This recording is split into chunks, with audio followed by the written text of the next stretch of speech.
स्वागत है आपका। और इस वीडियो में मैं आपके लिए केस स्टडी लेके आया हूँ। इसके पीछे रीजन भी है, क्योंकि कई बच्चे बोलते हैं वो कहानी वाला क्वेश्चन में हमको प्रॉब्लम हो जाती है, जबकि रियलिटी ये है कि कहानी वाला क्वेश्चन के लिए इसके लिए आप सबसे पहले क्वेश्चन को पढ़िए कि क्वेश्चन में क्या दिया है। Right an AP whose term represent the number of jars in the different layer starting from top, also find the common difference. तो पहले आप क्वेश्चन पढ़िए, फिर दूसरा देखिए। Is it possible to arrange 34 jar in the layer if this pattern is continued, justify your answer. फिर देखिए, इफ there are n number of rows in the layer, then find the expression for finding the total number of jars in the term of n, hence S8। और इसी में और लगा हुआ हर एक क्वेश्चन मिल जाएगा आपको केस स्टडी में। देखिए, the shopkeeper added 3 jars in each layer, how many jars are there in the 5th layer from the top. तो इसमें ये क्वेश्चन पढ़ने के बाद सबसे बेहतर क्या होता है कि आप पहले ये क्वेश्चन पढ़ लें, तब उस टॉपिक को पढ़ें, तब तुरंत समझ में आएगा। Miss Sheila visited a store near her house and found that the glass jars are arranged one above the other in a specific pattern. On the top layer there are 3 jars. In the next layer there are 6 jars. In the third layer from the top there are 9 jars, and so on till the 8th layer. देखिए, तो चूंकि पहले इस चीज को question को पढ़ लिए थे तो हम लोग को ये क्लियर हो गया था। अब on the basis of the above information answer the following question. तो अब एपी आपका क्या बन जाएगा? 3, 6 और 9 and so on. Also find the common difference. Common difference A2 minus A1। Yes sir. Is it possible to arrange 34 jars in a layer? इसका मतलब किसी एक लेयर में 34 जार्स होगा। Yes sir.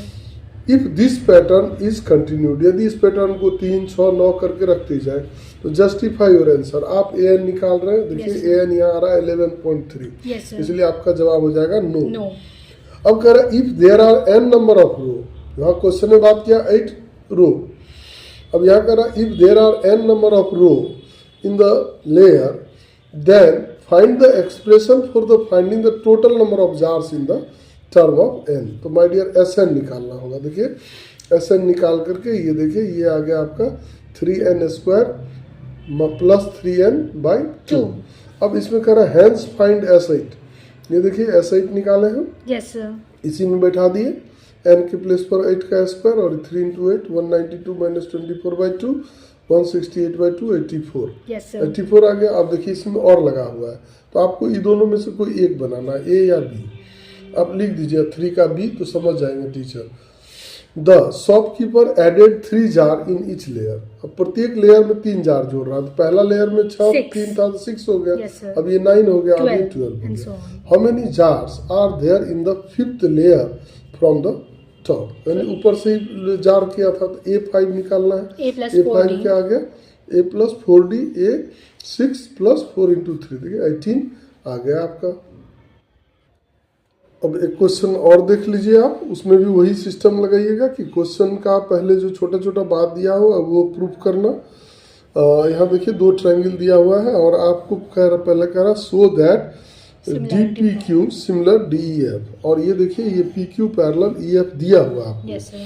गिवन में है आपको PQ पैरेलल, देखिए PQ is parallel to EF, और ये जैसे ही पैरेलल दिया हो तो ये एंगल इसके इक्वल हो जाएगा। Yes, sir. और ये कॉमन हो जाएगा। सिंपल वे में आप सिमिलर कर सकते हैं। अब देखिए दूसरा क्वेश्चन में दिया हुआ है DP = 50 and PE = 70, find PQ/EF। तो इसमें आपको क्या करना होगा? वही सिमिलरिटी, ये छोटा ट्रायंगल और बड़ा ट्रायंगल, क्योंकि PQ और EF का आपसे पूछ रहा है। Yes, sir. तो ऐसे केस में आप ये देख लीजिए, ये दोनों ट्रायंगल सिमिलर है, ये रेशियो दिए, और यहाँ पर देखिए EF आ गया आपका 2 है। Yes sir. अब देखिए नेक्स्ट में आपको क्या कह रहा है क्वेश्चन में कि if 2AB = 5D and triangle ABC similar to DEF, then show that perimeter of triangle ABC by perimeter of triangle DEF is constant. तो अब देखिए कि ये जो हम लोग निकाल रहे हैं ये दोनों पैरामीटर, जैसे ही दो पैरामीटर होगा Yes, sir. उसका रेशियो कॉरस्पॉन्डिंग साइड के प्रोपोर्शनल होगा। Yes, sir. और 2ab इक्वल टू 5d यानी ab की इक्वल टू 5/2d डालना Yes, है। sir. 5/2d डालिएगा तो 5/2 आएगा ये रेशियो क्या आ गया 5/2 मतलब क्या कांस्टेंट आया। Yes, sir. एक क्वेश्चन और देख लेते हैं।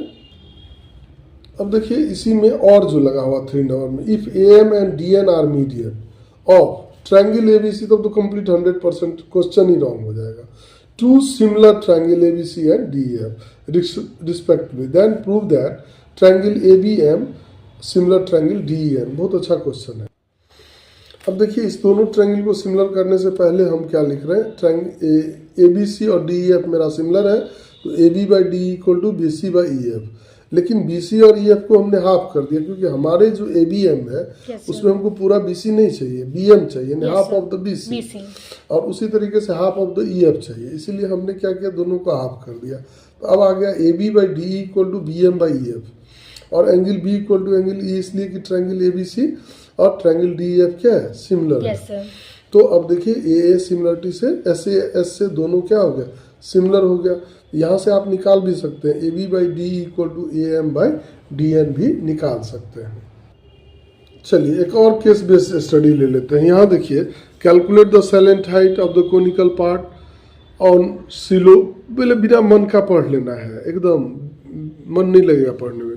Find the curve surface area of the conical part of one silo, find the cost of metal sheet use to make the curve cylinder part of one cello at the rate of 2000 per meter square, और last में दिया हुआ है find the total capacity of silo to store grain.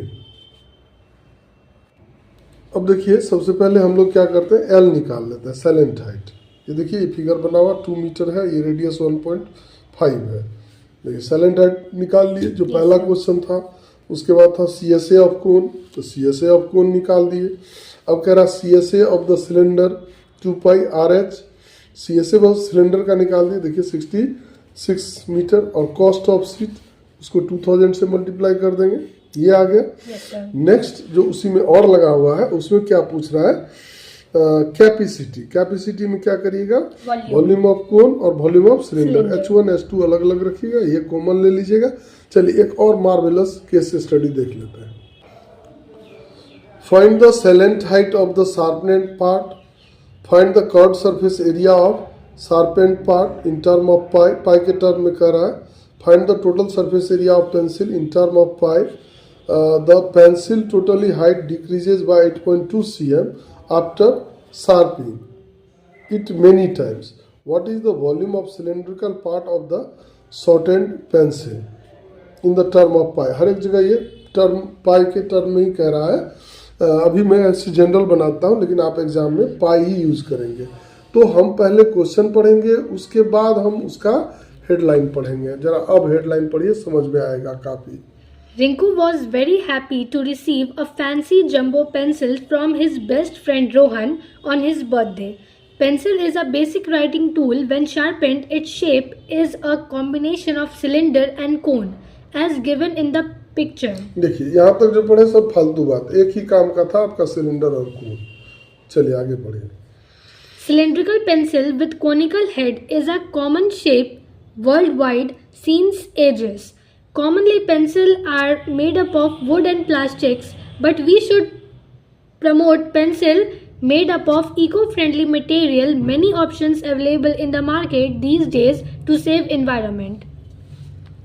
चलिए ये सब गप था। अब देखिए काम की बात क्या है। The dimension of Rinku's pencil are given follow. Length of the cylindrical portion 21, diameter of the base 1 centimetre and height of the conical portion is 1.2। अब इसमें सारा क्वेश्चन बहुत ही शानदार है, लेकिन ये क्वेश्चन जो है ये लास्ट वाला देखिए डिक्रीज हुआ 8.2 से। तो हम लोग एक एक करके चारों क्वेश्चन का सॉल्यूशन देख लेते हैं। अब ये देखिए height of the cylindrical portion 21, radius 1/2 centimetre और H2 कोनिकल पोर्शन का 1.2। तो पहला क्वेश्चन था साइलेंट हाइट निकालने के लिए। Yes, sir. In term silent height निकालने के लिए, तो साइलेंट हाइट आप निकाल दिए। अब कह रहा है CSA निकालने के लिए, तो CSA के लिए क्या लीजिएगा पाई आर एल आर के जगह पर आप रख दीजिएगा 1/2 और एल के जगह पर 1.3, और पाई को पाई ही रहने दीजिएगा। अब फिर यहाँ पर देखिए टी एस ए पूछ रहा है, pi r l 2 pi r h plus pi r square, है ना। T S A of cylindrical, पूरा पेंसिल का टी एस ए पूछ रहा है, तो pi r l conical portion हो गया, 2 पाई आर एच हो गया आपको सिलेंड्रिकल, और नीचे का छोड़िएगा मत पेन दी, पाई आर स्क्वायर। अब सेकेंड केस में जो आप हाइट है, उस हाइट में देखिए 21 में 8.2 घटा है। आप कहिएगा कोनिकल पोर्शन में क्यों नहीं घटा? आप जिस शार्पनर से उसको शार्प कर रहे हैं तो सेम कोन बनाएगा ना। तो हाइट घटेगा सिलेंड्रिकल पार्ट का, तो 12.8। अब आप वॉल्यूम निकाल दीजिए, पाई आर स्क्वायर एच पाई के टर्म में कहा है। और बहुत बहुत धन्यवाद है, और मुझे आशा है कि आप लोगों का एग्जाम बहुत ही अच्छा होगा। Thank you for watching no dot plus.